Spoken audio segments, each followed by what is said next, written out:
నేను చాలామందిని ఆహ్వానించాను.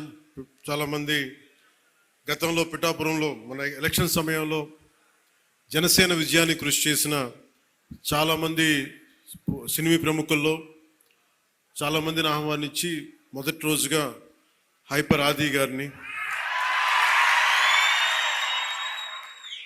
మాట బాగుంటుంది కదా,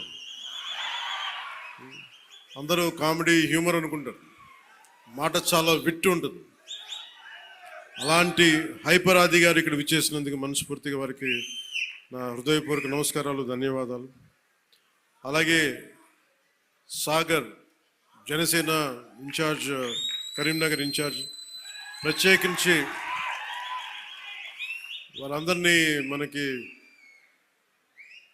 టీవీ మాధ్యమాలతో వారికి సీరియల్స్ ద్వారా వారు ఆర్కే నాయుడుగా మన ఈ మధ్య సినిమా కూడా చేశారు. ఆయన అసలు పేరు సాగర్ అయినప్పటికీ కూడా ఆయన వేసిన క్యారెక్టర్ ఆర్కే నాయుడుగానే ఆయన ప్రసిద్ధి చెందారు. మనస్ఫూర్తిగా వారికి ప్రత్యేకించి తెలంగాణ నుంచి మీరు మనస్ఫూర్తిగా ఇక్కడికి వచ్చినందుకు నా హృదయపూర్వక ధన్యవాదాలు. తెలంగాణకి ఆంధ్ర ప్రాంత ప్రేమను తీసుకెళ్ళండి. తెలంగాణ సోదరులకి సోదరీమణులకి మనస్ఫూర్తిగా గోదావరి జిల్లాలోకి వచ్చి మన ఆతిథ్యం స్వీకరించమని మనస్ఫూర్తిగా మీరు తెలియజేయండి.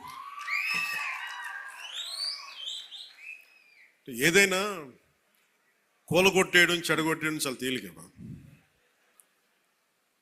ఒక పండగ చూస్తామంటే ఏం మాట్లాడాలనుకుంటామంటే, ఓ పిడికిడు గింజలు పండించడం చాలా కష్టమైన పని. అదే పిడికిడికి ఒక చేతికి వచ్చిన పంటని నేల రాసేయడం చాలా తేలిక. ఒక అలయన్స్ని నిర్మించడం చాలా కష్టం. అందరినీ ఏకతాటి పైన తీసుకురావడం చాలా కష్టం. కేంద్ర నాయకత్వం దగ్గర నుంచి రాష్ట్ర నాయకత్వం ఎంత కష్టపడి పట్టుకెళ్తుంటే దాన్ని చెడగొట్టడం చాలా తేలిక, చాలా తేలిక. సంక్రాంతి మనం చెప్తుంది ఏంటంటే, ఒక చేతికి ఒక కష్టపడి సంవత్సరం, ఒక 6 నెలలు కష్టపడి 4 నెలలు కష్టపడి పంట చేతికి వస్తే ఆనందం తాలూకు నిదర్శనమే సంక్రాంతి పండగ. మనకి ధాన్యం వచ్చింది, ధాన్యం అమ్మగా డబ్బులు వచ్చినాయి.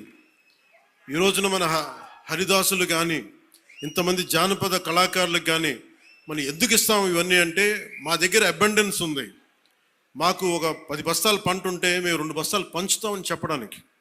అది సంక్రాంతి తాలూకు నిదర్శనం.